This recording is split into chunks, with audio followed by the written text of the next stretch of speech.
Hey guys, last time that we were talking about stuff, we were talking about the Third Crusade, and we had just finished up talking about in the Third Crusade with Richard, the first Lionheart, defeating Saladin in battle at an area by Arsurf.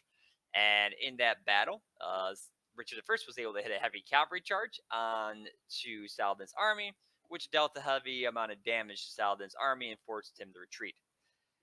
After Richard I defeated Saladin, he moved down to the area of Jaffa, took over the port city of Jaffa, which is the port kind of by Jerusalem. I remember Jerusalem's kind of inland, about 30, 40 miles from Jaffa. After Richard I took over Jaffa, they start kind of building out supply depots going over to Jerusalem because they need to be able, bring supplies and such out to the area, like food and water. And they built a bunch of supply depots going out to the area. Richard took his army out there, was looking at the situation, didn't like what he was seeing. So then he pulled back to Jaffa. And then after a while, they tried again to build some supply depots and go out there.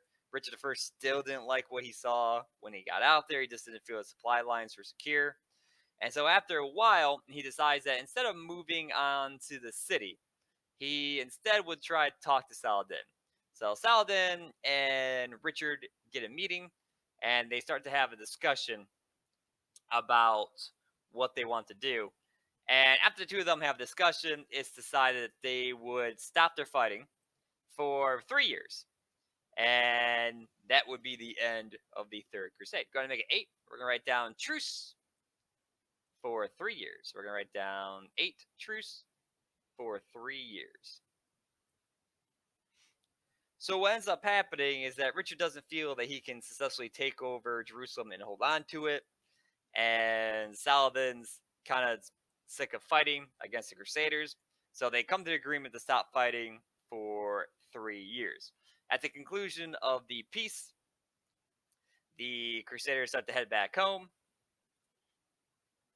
And we're going to make a bullet. We're going to write down Third Crusade Summary. So, Third Crusade Summary.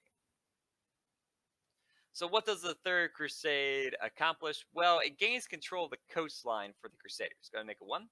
1 Crusaders control coastline. So, the coastline is going to be controlled by the Crusaders. So, they'll control the coastline. While the interior of the area of the Middle East will be controlled by Saladin. 2, Jerusalem still controlled by the Turks. So 2, Jerusalem controlled by the Turks.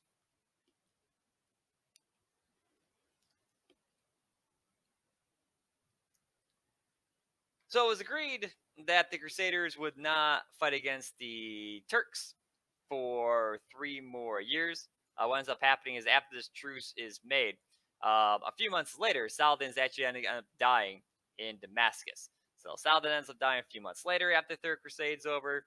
Richard I goes back to his territory, and when he's in his territory, Philip Augustus is busy trying to retake over the territories of France that Richard controlled. So then Richard is trying to take that territory back. He gets hit by an arrow, and then Richard dies from being shot by an arrow. So both Richard and Saladin end up dying kind of shortly after the Third Crusade. So that brings us then to our next crusade, which is the Fourth Crusade. So let's make a new bullet, and we're going to write down Fourth Crusade. So new bullet, Fourth Crusade.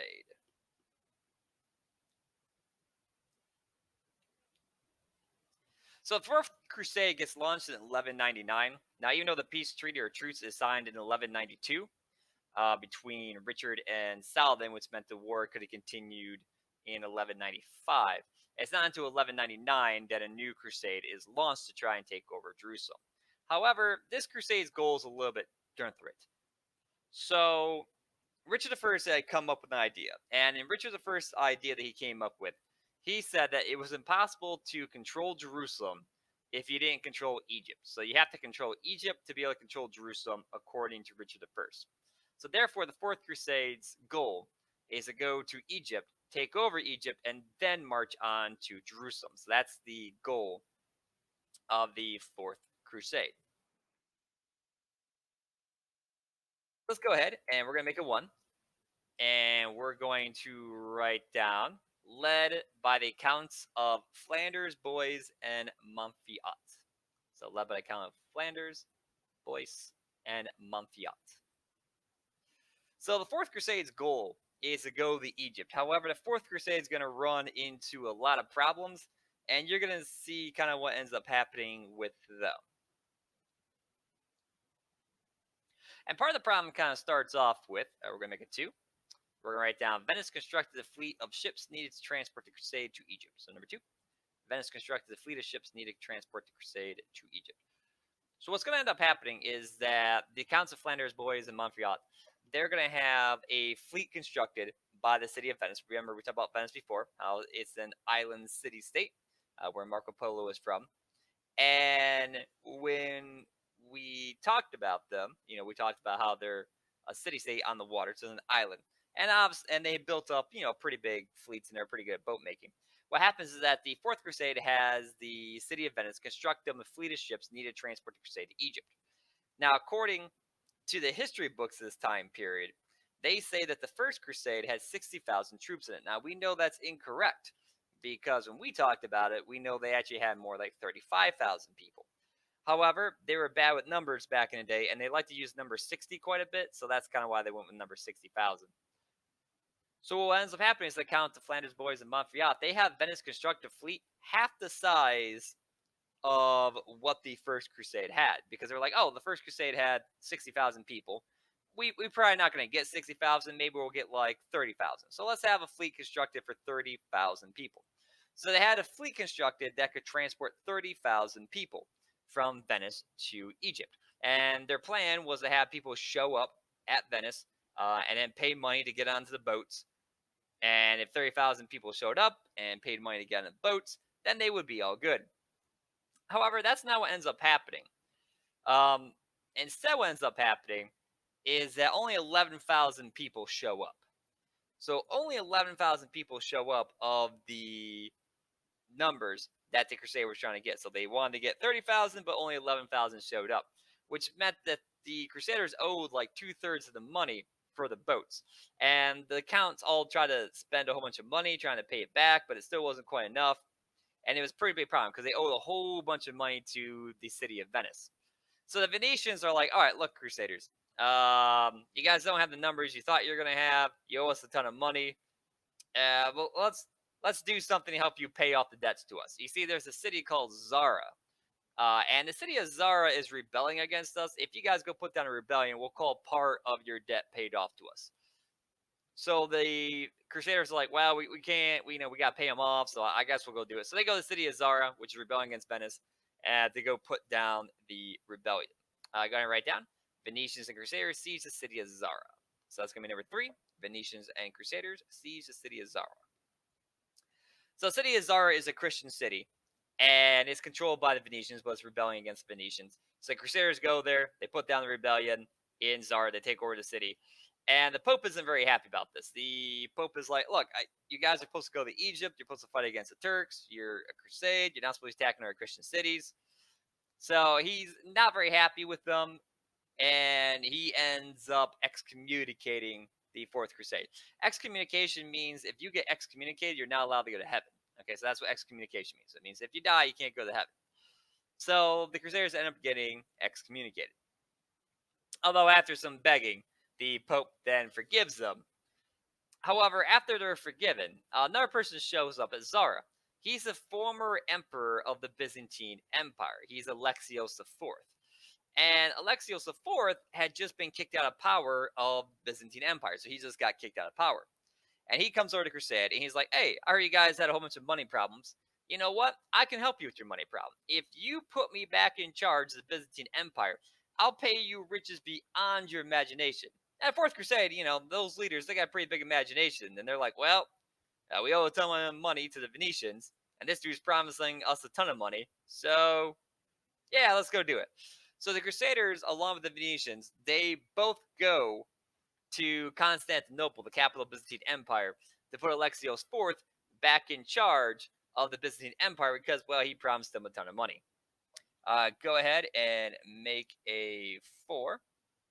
Whoops, never mind. Don't make a 4. Not yet. So there's Venice. That's where the Crusade starts at. There's Zara, that city that was rebelling. Now the Crusade was supposed to go to Egypt, which is down this way, but instead they're going to go here to Constantinople. Okay, so that's where they're going to go to instead. So the Crusaders get to Constantinople, and once they get to Constantinople, they start to lay siege to the city. Mainly by water is how they're sieging the city. How Constantinople kind of looks is you have the city. All right, so you got the city there. All right. So you got the city there. It's on the water, so it's on the water over here. So you got the water. It kind of goes this way around it, and I think there's some water that goes this way. So it's on the water, and what the Crusaders do instead of landing on land and trying to assault the city by land, instead they assault the seawall. So instead of doing that, they attack it on the water, and they build some siege towers on boats. So they got some boats, and they put siege towers on top of those boats, and they're basically floating siege towers that they brought up to the city walls. Let's go ahead and make a 4, and we're going to write down Siege of Constantinople. So 4, Siege of Constantinople. So the Crusaders seize the city of Constantinople. Eventually, they're able to break inside the city. And once they're able to break inside the city, they then put Alexios IV in charge of the city. So they end up overthrowing the Byzantine Emperor, and now they kind of taken over. Go ahead and make a 5. We're going to write down overthrew the Byzantine Emperor in 1204. So the Byzantine Emperor, he gets overthrown. And once Alexios III, that's Alexios IV's father. Once Alexios III gets overthrown, Alexios IV is in charge. However, Alexios IV finds that it's pretty difficult to pay the Crusaders what he's supposed to owe them. So he owes the Crusader a ton of money. He told me he was going to give him a ton of money. And he paid them in like small amounts. He gave him some money here, some money there. And Crusaders are kind of hanging out at Constantinople. And he's, paying them a little sum of money here and there. And Crusaders actually hanging out there for quite a while. They're actually hanging out in Constantinople for 2 years. Is actually how long they're kind of hanging out there. So they're actually kind of hanging out there for quite a long time. Actually, this is overthrew the Emperor in 1202. But eventually what ends up happening is that after a couple of years of not getting the payment, the Crusaders kind of got ticked off. Eventually, Alexios IV gets killed because people in the government weren't very happy with him giving all these money to Crusaders. So he gets killed, and then the Crusaders get ticked off, and then they just attack the city again, and then they pillage the city, and they steal a whole bunch of stuff from it, and the Crusade is then at that point in time considered to be over. So Fourth Crusade doesn't go anywhere that's supposed to go. It instead overthrows the Byzantine Emperor and puts a new guy in charge. And eventually the city gets taken over completely by the Crusaders, and they just steal a whole bunch of money from it. And then they go back home. So the Crusade starts off owing a ton of money and ends with the Crusaders having a ton of money. So that's the Fourth Crusade. So is it successful? Yes. Does it go to the right place? No. All right. That's it for today's notes.